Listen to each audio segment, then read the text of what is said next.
كمان كنت صغيرة أوي لمّا اتعلمت عن الزواج الجمعي الgroup marriage، وده معناه إنه 5 رجالة بيتجوزوا 5 ستات، وكل حد فيهم ليه حقوق زوجية مع باقي الأعضاء، يعني ال5 رجالة كل واحد منهم زوجاته هم ال5 ستات، وال5 ستات كل ست منهم هي أزواجها 5. فكرتوا شوية في النظام ده هتلاقوه نظام ناجح جدًا، بيزود إيجابيات الجواز وبيحل كل مشاكل الجواز.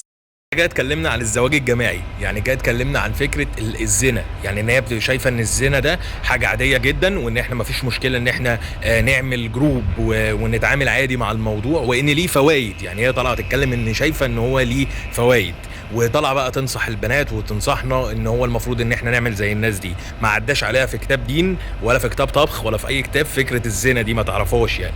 فدي المشكله، وللاسف هو الحمد لله ان هو نزلت على صفحه وزاره الداخليه واتجابت. ولكن الفكره دلوقتي في فكره ان انا اروج فكره او امرر فكره من خلال بنت مسلمه محجبه، وان البنت دي المفروض ان هي بقى مسلمه، فان عادي يا جماعه الاسلام بيبيح اهو الزواج الجماعي والكلام ده كله.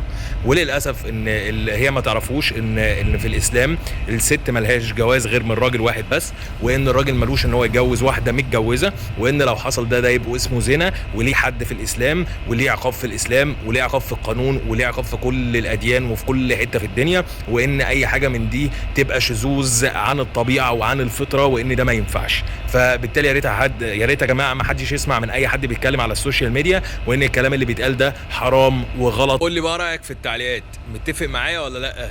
سلام يا محترم.